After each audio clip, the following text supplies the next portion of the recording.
Gimana perasaan Anda jika Anda diapeli oleh sesuatu? Bukan diapeli pacar atau diapeli sama cewek cantik, tapi diapeli oleh keranda berwarna hitam. Ya, assalamualaikum YouTube, selamat datang di channel Masim Bagaskara. Di segmen kali ini gue akan membawakan sebuah kisah yang dialami Hendro, di mana di kampungnya ini pernah terjadi sebuah fenomena goib tentang sebuah keranda hitam. Jadi, jika keranda hitam itu muncul di depan sebuah rumah, maka di rumah itu akan terjadi sebuah kemalangan. Dan seperti apa ceritanya? Mari kita dengarkan bersama. Open story now.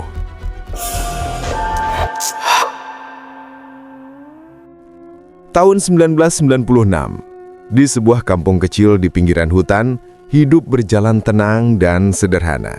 Pagi hari terdengar suara ayam berkokok, anak-anak bermain di jalan tanah yang becek, dan para ibu berbincang di teras sambil menampi beras. Tak ada hal aneh, tak ada yang mencurigakan. Hingga sore itu, ketenangan kampung Hendro berubah jadi ketegangan yang menakutkan. Sosok lelaki bernama Anto berlari dari arah timur. Napasnya memburu, wajahnya pucat pasi. Ia langsung menuju warung Bu Minah yang sore itu sedang ramai. "Bu Minah, Pak Subar, kalian udah dengar belum?" Suaranya parau, seperti baru saja berlari jauh. Semua orang di warung menatapnya. "Ada apa toh? Kok kayak dikejar hantu?" tanya Pak Subar sambil meletakkan gelas kopinya. Anto menelan ludah. "Desa sebelah, Pak, ada kejadian aneh, teror. Malam-malam rumah orang diketuk dan waktu mereka buka pintu..." Ia berhenti, menatap satu persatu wajah di warung itu. Ada keranda warna hitam, melayang di depan rumah. Beberapa orang spontan tertawa kecil, tapi tawa itu terdengar canggung. "Ah, kamu ini, mana ada keranda bisa melayang?" sahut Pak Jum, mencoba mentertawakan suasana. Tapi Anto menatapnya serius. "Yang mikul bukan manusia, Pak. Pocong, 4 pocong hitam. Kata orang kalau keranda itu berhenti di depan rumah seseorang, besok paginya pasti ada yang meninggal." Warung mendadak sunyi. Hanya suara sendok yang jatuh ke lantai terdengar. Hendro yang duduk di pojok warung menatap Anto lama-lama. "Jangan sembarangan ngomong toh, bisa bikin orang panik," ujarnya, tapi nada suaranya tak sekeras biasanya. Anto menggeleng. "Aku nggak bohong, Bro. Aku lihat sendiri waktu lewat situ tiang tadi. Warga desa sebelah udah banyak yang ngungsi." Suara jangkrik di luar warung seolah makin nyaring. Udara sore tiba-tiba terasa dingin. Tak ada yang bicara lagi sampai Anto pamit pulang. Tapi sejak itu suasana kampung berubah. Malamnya, kampung Hendro sunyi. Tak ada yang berani keluar rumah. Anak-anak disuruh tidur cepat, lampu-lampu dimatikan lebih awal. Kampung yang biasanya ramai jadi seperti desa tanpa penghuni. Namun Hendro tidak termasuk yang takut. Ia menyalakan rokok di depan rumah sambil melihat langit gelap tanpa bintang. Masa iya, cuma gara-gara cerita Anto, semua orang jadi kucing rumahan begini? Gumamnya sambil tersenyum tipis. Tak lama kemudian Anto datang membawa senter diikuti Takim. Bro, masih nongkrong aja. Orang-orang udah pada ngumpet," kata Takim. Suaranya pelan seperti takut didengar sesuatu. "Ya biarin, tugas ronda kan tetap harus jalan. Gak lucu kalau semua kabur cuma gara-gara kabar angin." Hendro berdiri, meraih tongkat kayunya. Anto menatapnya ragu. "Kalau keranda itu beneran muncul, gimana?" Hendro mengangkat bau. Ya kita lari bareng-bareng." Mereka bertiga pun berjalan menuju pos ronda yang berada di ujung kampung. Malam itu giliran pertama dimulai pukul 11. Angin berembus pelan membawa bau tanah dan daun kering. Dari kejauhan suara gonggongan anjing menggema lalu hilang tiba-tiba. "Sepi banget ya?" gumam Takim. "Iya, biasanya jam segini masih ada yang main kartu di pos," balas Hendro. Mereka menyalakan obor, lalu mulai menyusuri jalanan kampung. Suara kentongan yang mereka pukul bersahut-sahutan, pelan tapi ritmis. Tok, tok, tok.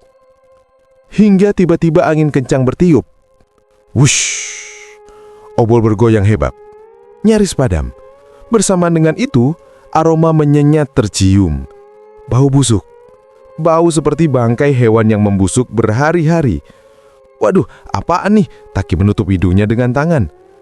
Kayak ada bangkai di kebun, kata Hendro sambil menoleh ke kanan kiri. Tapi Anto gemetar. Aku pernah dengar kayak gini pertanda mereka udah dekat. Mereka? Tanya Hendro. Keranda itu, Dro, katanya selalu muncul diawali bau bangkai. Jangan ngelantur ah. Tapi dalam hati bulu kuduk gak ikut berdiri. Mereka lanjut berjalan, langkah melambat. Angin berhenti berembus. Hening. Begitu hening sampai suara langkah mereka sendiri terdengar jelas di telinga. Tiba-tiba Anto berbisik. Kata orang yang mikul keranda hitam itu, pocong, 4 pocong hitam. Mulutmu itu bisa nggak diem? Taki mendesis pelan. Aku cuma ngomong fakta. Ya, kalau ngomong bisa bikin nyawa melayang, mending diem, bentak Hendro setengah berbisik. Mereka berhenti di depan rumah Gio, rumah paling ujung kampung bersebelahan dengan kebun bambu. Gio dan ayahnya ternyata masih terjaga duduk di teras sambil merokok. Dro, ronda yuk. Masuk dulu, ngopi. Udara dingin banget malam ini. Sapa ayah Gio. Hendro dan teman-temannya duduk di kursi bambu, mencoba menghangatkan diri dengan kopi hitam yang disuguhkan. Pada dengar kabar keranda hitam itu juga ya? Ya, jawab Hendra singkat. Tapi kayaknya cuma cerita orang ketakutan aja. Belum sempat Gio menjawab, tiba-tiba semua terdiam. Dari arah kebun terdengar suara ranting patah. Krek, krek, krek. Ayah Gio menoleh ke arah gelap. Apaan itu? Bisiknya. Tak ada yang ngejawab.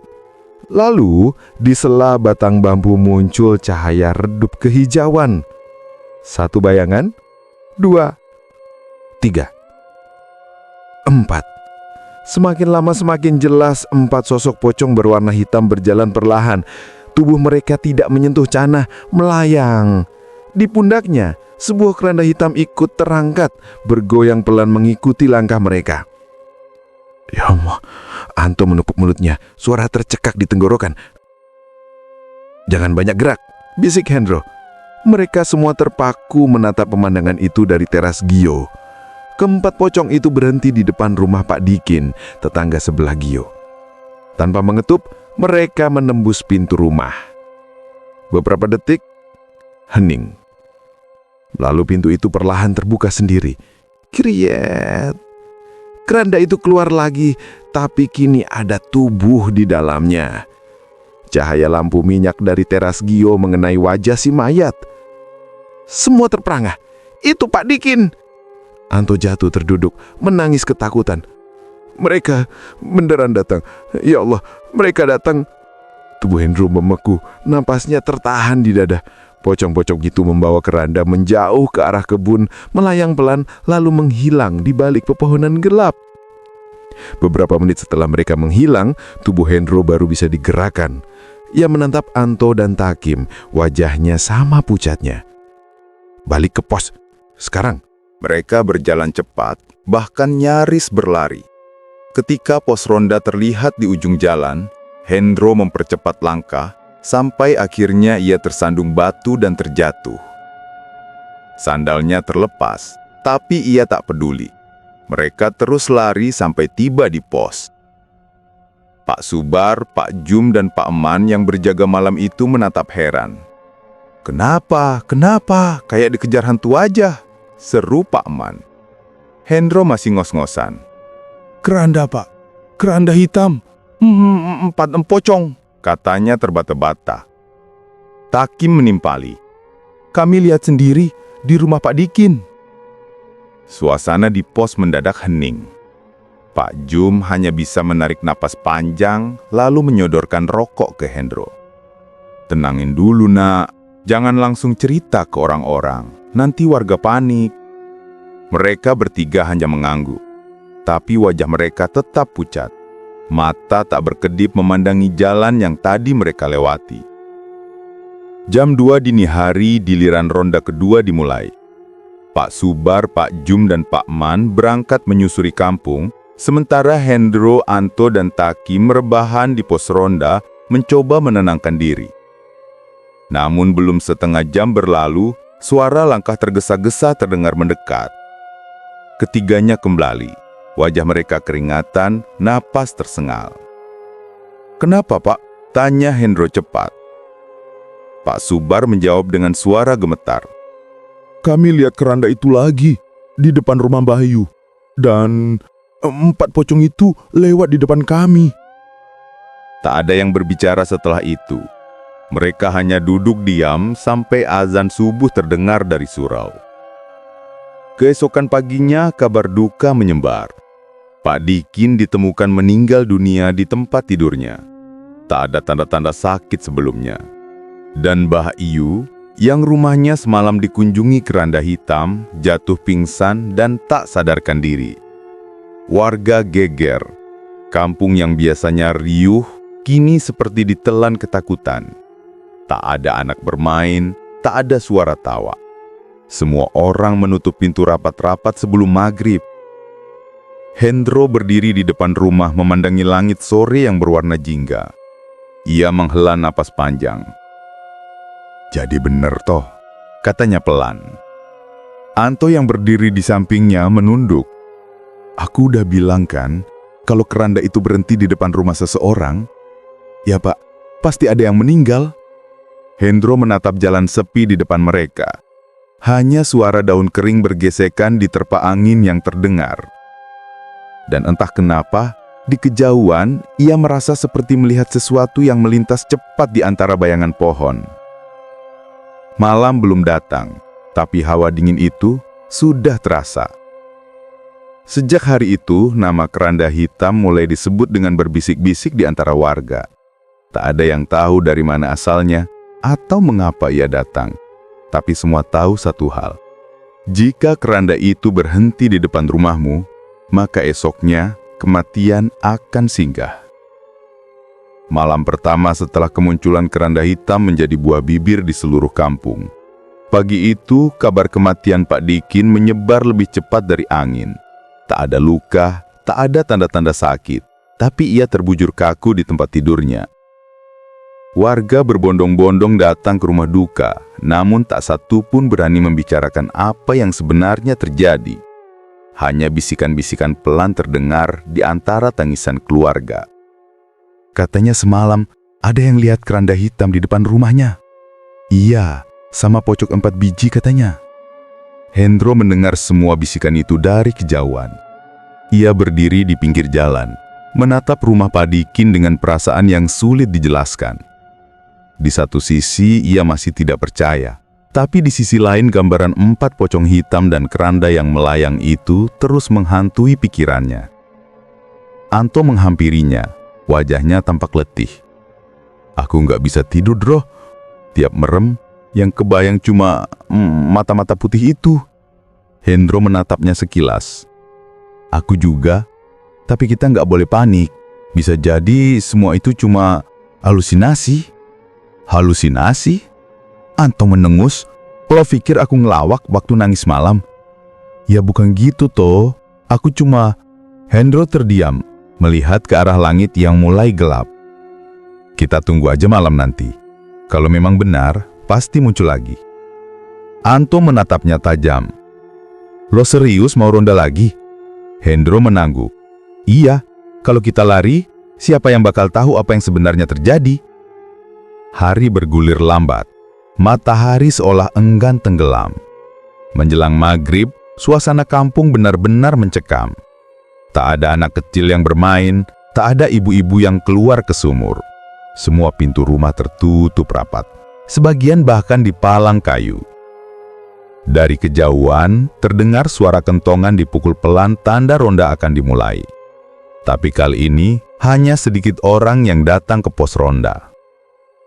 Di sana sudah ada Hendro, Anto, dan Takim, serta 3 orang tua kampung, Pak Subar, Pak Jum, dan Pak Eman, sang hansip. Suasana pos ronda berbeda dari biasanya. Tak ada candaan, tak ada obrolan ringan. Hanya suara jangkrik dan desah napas gelisah. Hendro duduk bersandar di tiang bambu, menyalakan rokok. "Kita nggak boleh takut. Kalau malam ini mereka muncul lagi, kita harus pastiin benar-benar apa yang kita lihat. Pak Eman menatapnya dalam.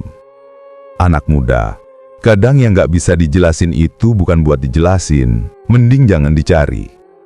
Hendro mengangkat bahu. Kalau terus dibiarkan, kampung ini bisa mati ketakutan sendiri. Pukul 11 lewat sedikit, ronda pertama dimulai lagi.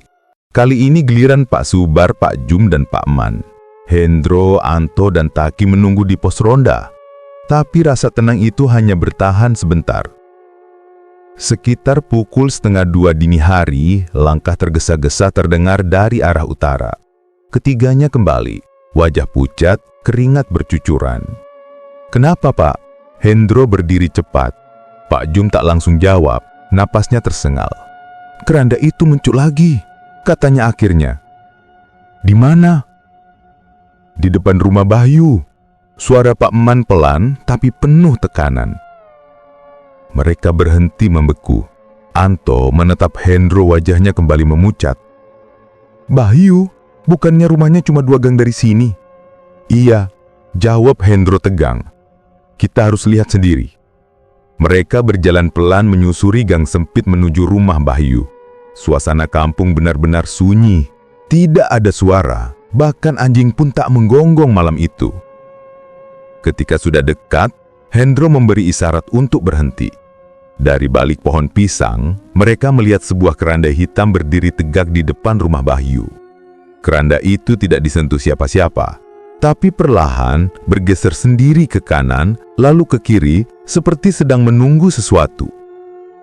Tiba-tiba, dari arah belakang mereka terdengar suara lirih seperti kain diseret di tanah. Syur, syur. Mereka menoleh bersamaan, dan seketika napas mereka tertahan. 4 sosok pocong hitam berdiri di belakang mereka. Wajahnya tak jelas, tapi dari sela kain kafan tampak mata putih melotot.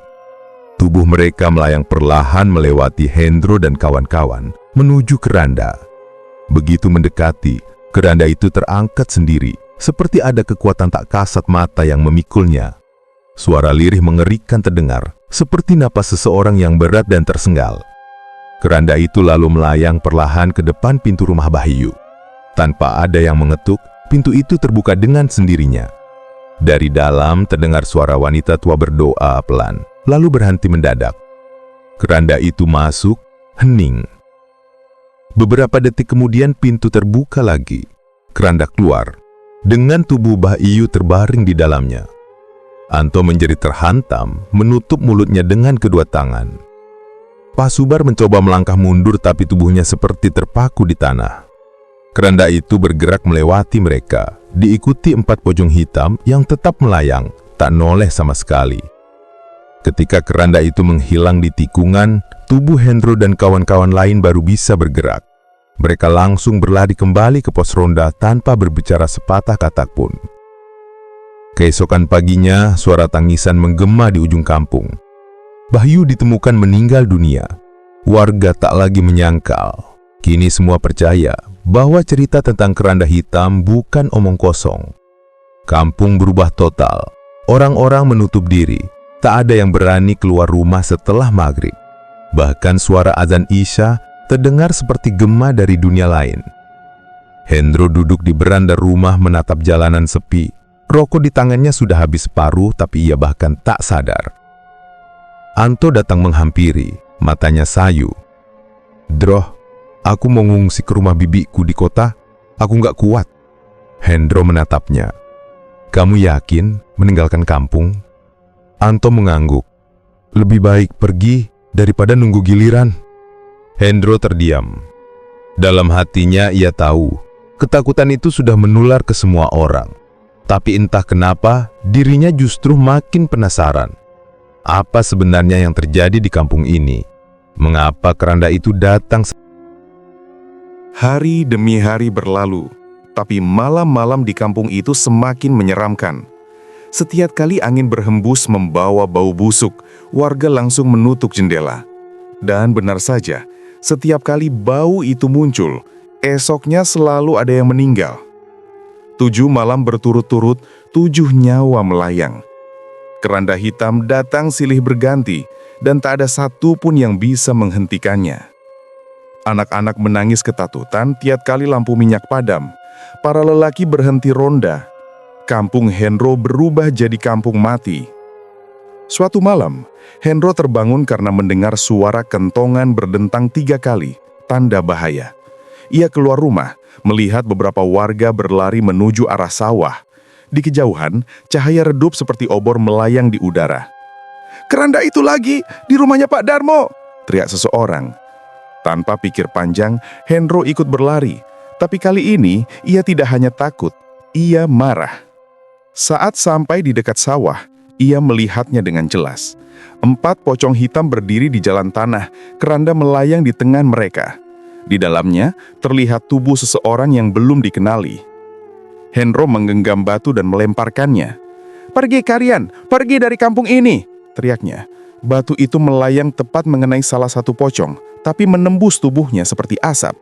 Tak ada suara, tak ada reaksi, hanya hawa dingin yang tiba-tiba menyeruak. Henro mundur 2 langkah, napasnya memburu. Salah satu pocong menoleh perlahan ke arahnya. Wajahnya hitam penuh darah, matanya putih menyala. Tubuh Henro kaku, suaranya tercekak di tenggorokan.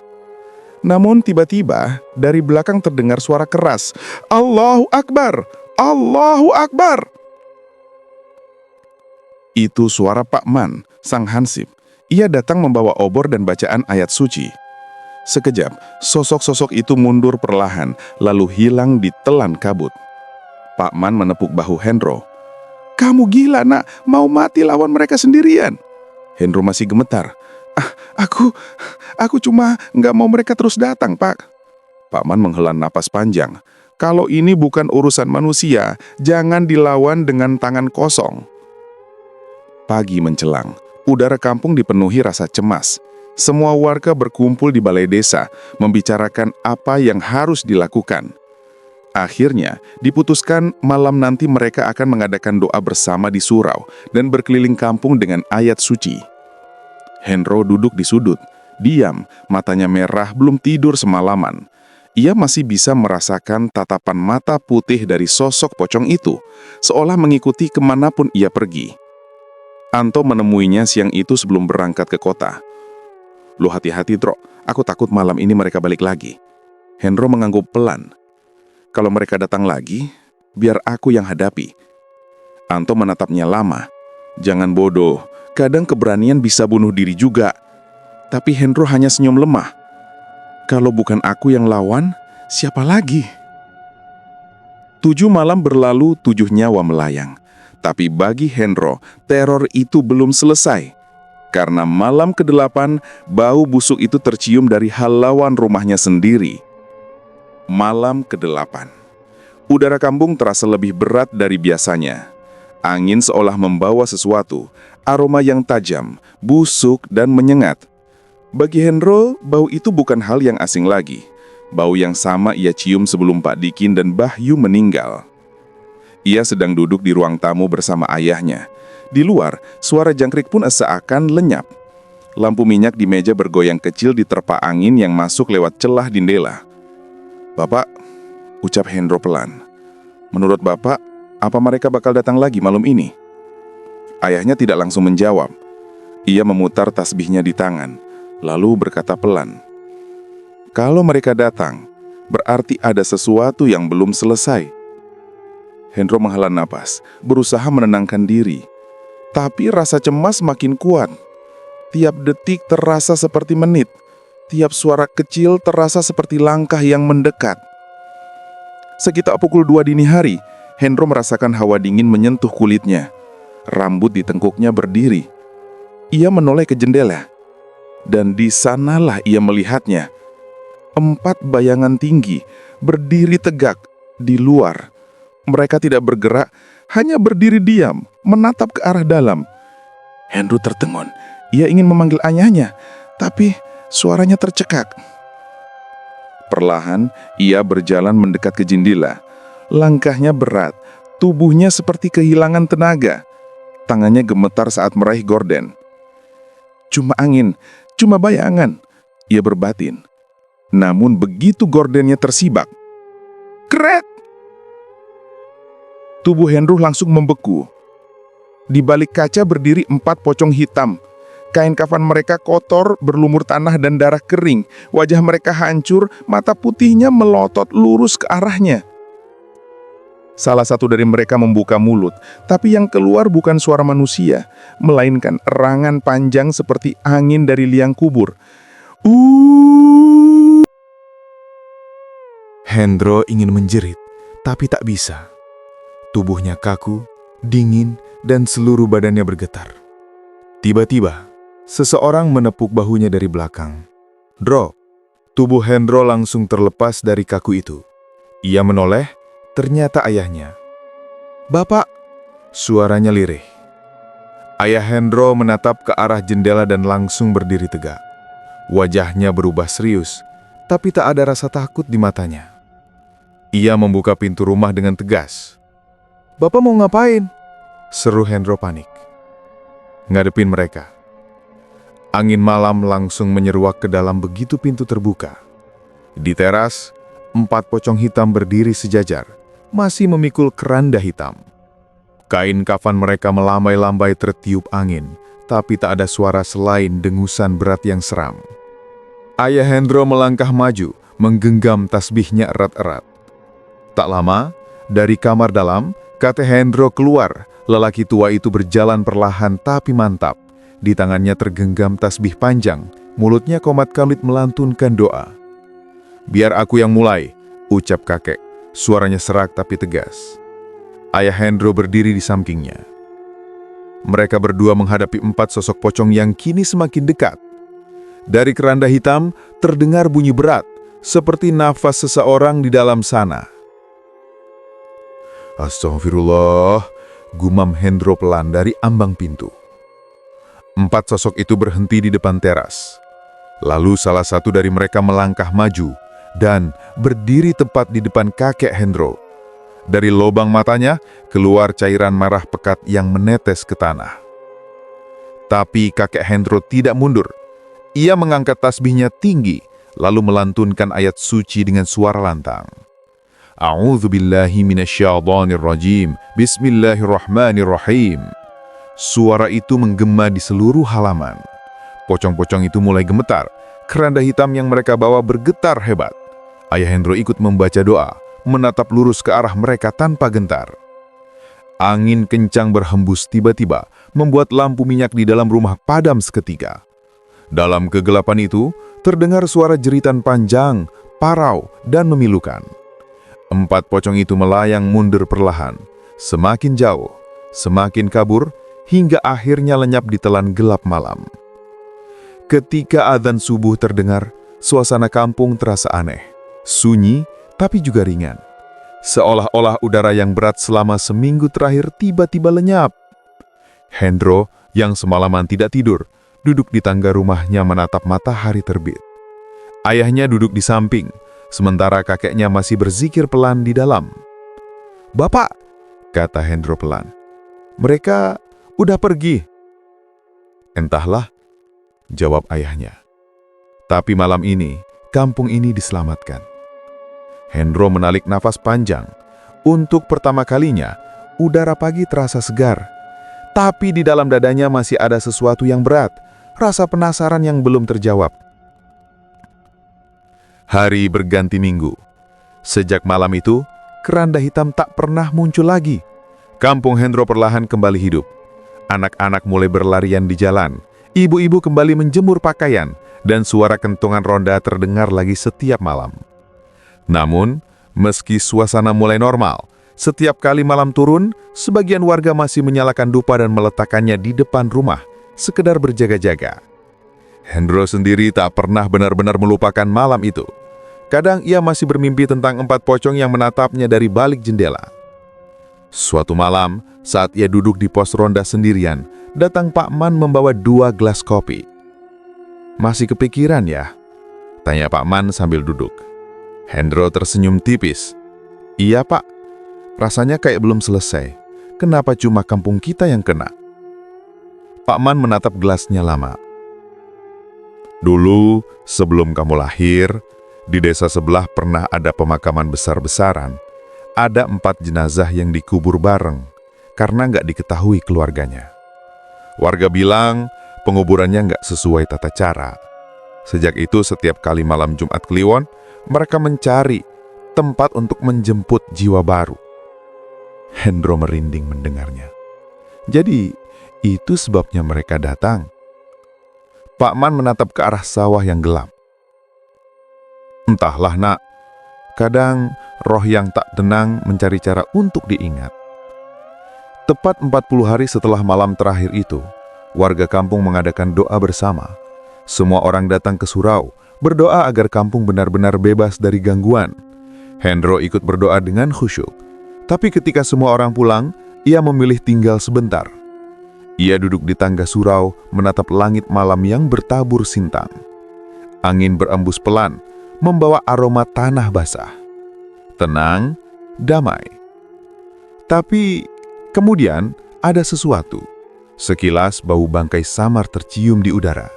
Hendro menoleh tepat ke arah jalan. Tak ada siapa-siapa. Ia menatap sekeliling, hanya kabut tipis yang melintas di depan surau. Cuma angin, gumamnya pelan. Namun, saat ia hendak berdiri, dari kejauhan terdengar suara kentongan berdentang 3 kali. Tok, tok, tok.